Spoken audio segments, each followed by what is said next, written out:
ওদিকে ইসলামপুরের 17 নম্বর ওয়ার্ডে ৮০ জন এমন রয়েছেন তালিকায়, ভোটার তালিকায় এমন ৮০ জনের নাম রয়েছে যাদের কোনো হদিশ মিলছে না। ভুতুড়ে ভোটার, ভুয়ো ভোটার, কি অভিযোগ উঠছে শুনুন। বিগত 5 বছর আগে আমার বাবা মারা গেছে, কিন্তু আমার বাবার নাম ভোটার লিস্টে এখনো বর্তমান রয়েছে। 2025-এর লোকসভা ভোটের আগে যখন এখানকার যারা বিএলও যারা কাজ করে ভোটার লিস্টে তাদেরকে জানানো হয়েছে, কিন্তু তারপরেও ভোটার লিস্ট থেকে নামটা কাটেনি। আমি চাচ্ছি ভোটার লিস্টটা সংশোধন হোক, যারা মারা গেছে তাদের নামগুলো কাটা যাক, যারা এখানে থাকে না বর্তমানে তারা বাইরে চলে গেছে, 2 জায়গায় ভোটার লিস্টে নাম তাদেরও আছে, তাদেরগুলো সংশোধন হোক। ভোটার লিস্টে মৃত ব্যক্তির অনেকের নামই আছে, ওই মৃত ব্যক্তিদের নাম ডিলিট করা হয় নাই। মৃত ব্যক্তি আছে 70 থেকে 80 জন, আর এখানে থাকে না আগে ভোটার লিস্টে নাম আসেল ওই ধরনের ব্যক্তি আছে 25 থেকে 30 জন। নির্বাচন কমিশনারের যে যারা আধিকারিক আছে তারা ঠিক মতো কর্তব্য পালন করে না, তার জন্য এই অবস্থা। চঞ্চল রয়েছে সরাসরি আমার সঙ্গে। চঞ্চল, অভিযোগ উঠছে বিএলওকে জানানোর পরেও ভোটার তালিকায় এখনো মৃত মানুষের নাম জল করছে। জানানোর পদ্ধতিতে ভুল ছিল নাকি গাফিলতি বিএলও? দেখো অতনুদা, একেবারে বিএলওর উপরেই কিন্তু অভিযোগের তীর তুলছেন বাসিন্দারা, কারণ গাফিলতির অভিযোগ যেটা রয়েছে যে বিএলওকে জানানো সত্ত্বেও কিন্তু বিএলও ঠিক মতন কাজ করেনি, এমনটা কিন্তু অভিযোগ তুলছেন বাসিন্দারা। এই ছবি হচ্ছে উত্তর দিনাজপুর জেলার যে ইসলামপুর পৌরসভা এবং ইসলামপুর পৌরসভা 17 নম্বর ওয়ার্ড। এই 17 নম্বর ওয়ার্ডে 80 জন ভোটারেরও বেশি ভোটার রয়েছে, তাদের কোনো হদিশ পাওয়া যাচ্ছে না। তা বাসিন্দাদের অভিযোগ হচ্ছে যে অনেকেই মারা গেছেন এবং অনেকেই যারা আছে যারা ভিন রাজ্যে চলে গেছেন, কেউ আসাম, কেউ বিহার, এমনকি কেউ অন্যত্র বিয়ে হয়ে চলে গেছেন। কিন্তু সেই সব ভোটার 1 বছর 2 বছর ধরে নয়, প্রায় 8 বছর 10 বছর এমন ভাবে কিন্তু ধাপে ধাপে চলে আসতেছে, সেই ভোটার লিস্টে কোনো পরিবর্তন হচ্ছে না। এই স্থানীয় যারা বিএলও যারা নির্বাচন কমিশনের আন্ডারে যারা কাজ করে তাদেরকে কিন্তু জানানো সত্ত্বেও কিন্তু কোনো রকমের পদক্ষেপ নেয়নি। কেন পরিবর্তন করা হলো না এই ভোটার লিস্ট, এই নিয়ে কিন্তু প্রশ্ন তুলছেন কিন্তু স্থানীয় বাসিন্দা যারা রয়েছেন ওই ওয়ার্ডের। তবে এই নিয়ে কিন্তু রাজনীতি তোড়জোড় একটা তুঙ্গে উঠছে, যে তৃণমূলের দাবি বা তৃণমূলের তরফ থেকে অভিযোগ করা হচ্ছে নির্বাচন কমিশন কোনো রকমের পদক্ষেপ করছে না, পাল্টা রাজ্যের নির্বাচন কমিশনের দিকে অভিযোগ উঠছে যে নির্বাচন কমিশন সঠিক পদক্ষেপ করলে এই 80 জন ভুতুড়ে ভোটারের নাম তালিকায় থাকতো না। আমি তো নির্বাচন কমিশনার, ওনারা তো বেলর দিয়েছে, বেলর তো জানে যে এদের ভোটারগুলো আসাম চলে গেছে, বিহারে চলে গেছে, কেউ মারা গেছে, সেই ভোটগুলো কাটা উচিত, কিন্তু ওরা কেন কাটেন নাই সেটা তো নির্বাচন কমিশন বলতে পারবে।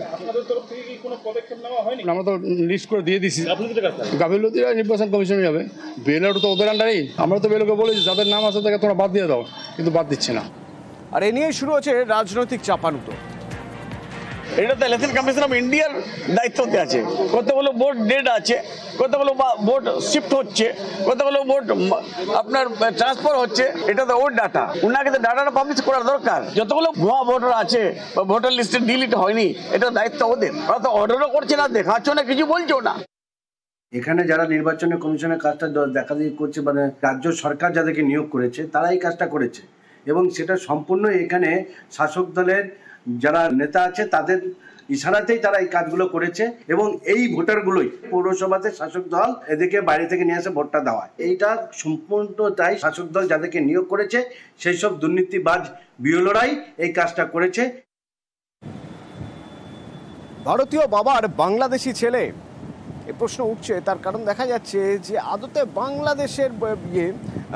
বাংলাদেশের নাগরিক, হ্যাঁ, তার ভোটার তালিকায় তার নাম, এবং সেখানে বাবা সাজানো হয়েছে ভারতীয় একজনকে, এবং বাবা সাজিয়ে ভোটার আধার সব বার করে ফেলেছে। বেল্লাল গাজী বছর কয়েক আগে বাংলাদেশ থেকে এসে এখানে হিঙ্গলগঞ্জে বাস করছিল। তো হিঙ্গলগঞ্জের আমজাদ গাজীকে বাবা দেখিয়েই জালিয়াতি করে। এরপর যখন খবর জানাজানি হয়ে গেল তখন বেল্লাল বেপাত্তা, আর বাংলাদেশি নাগরিক মানলেন বেল্লালের স্ত্রী। আমি বেশি দিন এসেছি, আমার স্বামী এখানে অনেক বছর আছে। আপনি ক বছর এসেছেন? প্রায় 1.5 বছর। বেল্লাল গাজী ভোটার কার্ড কি করে করলো? আমি জানি না, আমি এসেছি, আমি ওই পারে ছিলাম, যেহেতু আপনারা বলতেছেন, তো আমার এখন তো কে চলতেছে। মানে আপনি স্বীকার করছেন আপনি বাংলাদেশি? জি। না, স্বামী বাংলাদেশ থেকে কদিন আগে এসছে? 3 বছর আগে? না স্যার, অনেক বছর আগে এসেছে। বাংলাদেশে কোথায় বাড়ি? এটা হচ্ছে কালীগঞ্জ থানা। আপনার স্বামীর আদি বাড়ি কোথায়? ওটাও কালীগঞ্জ থানা।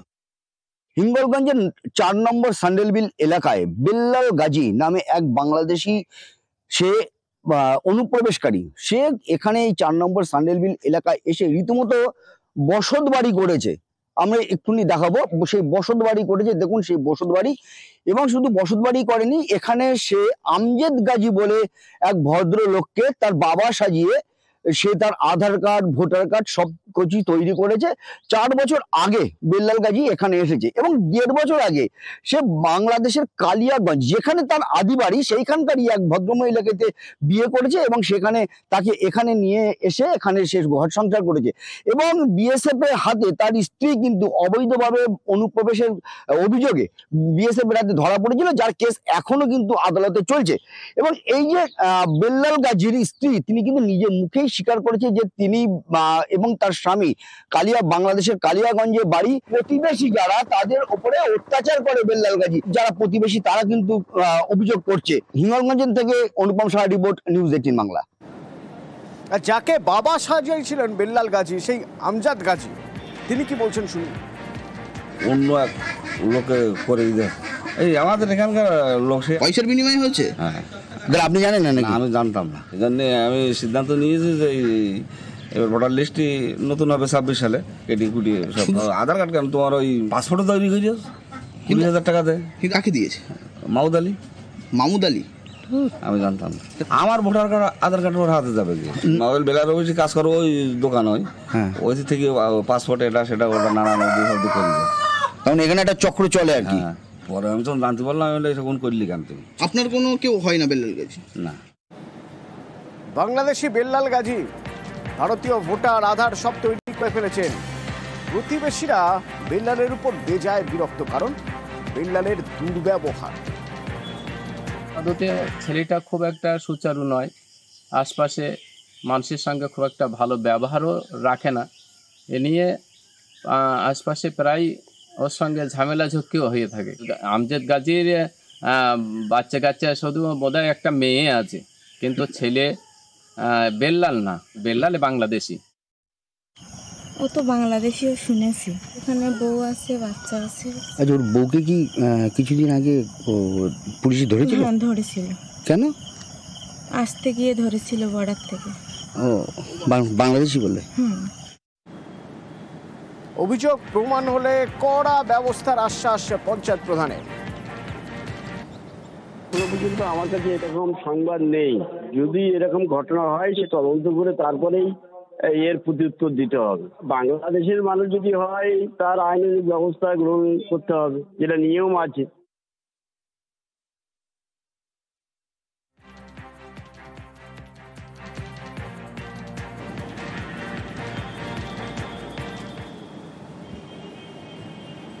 হাবড়ায় আবার এমন কেসে ধরা পড়লো যে আত্মীয়, সেই আত্মীয়কে বাবা সাজিয়ে ভোটার আধার।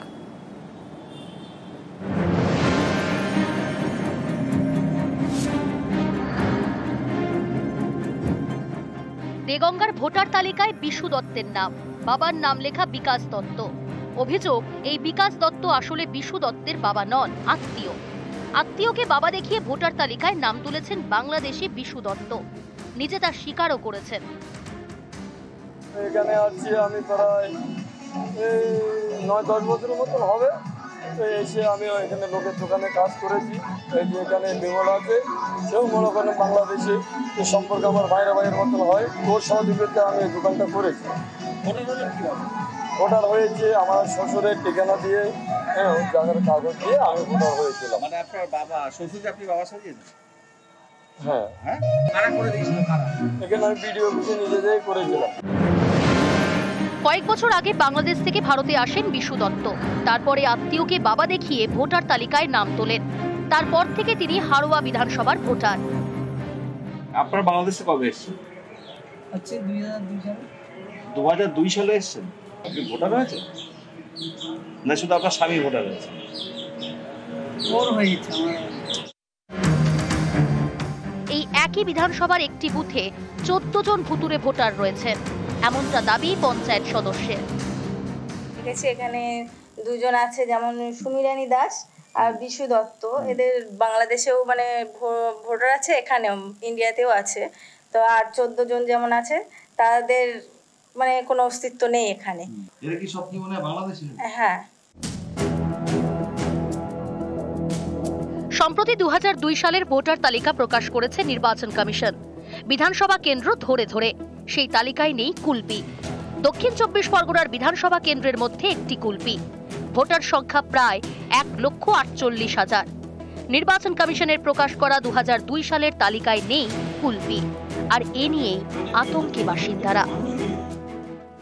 আমরা এখানে থাকতে পারবো কিনা তার সন্দেহ, কারণ আমরা এখানকার স্থায়ী বাসিন্দা।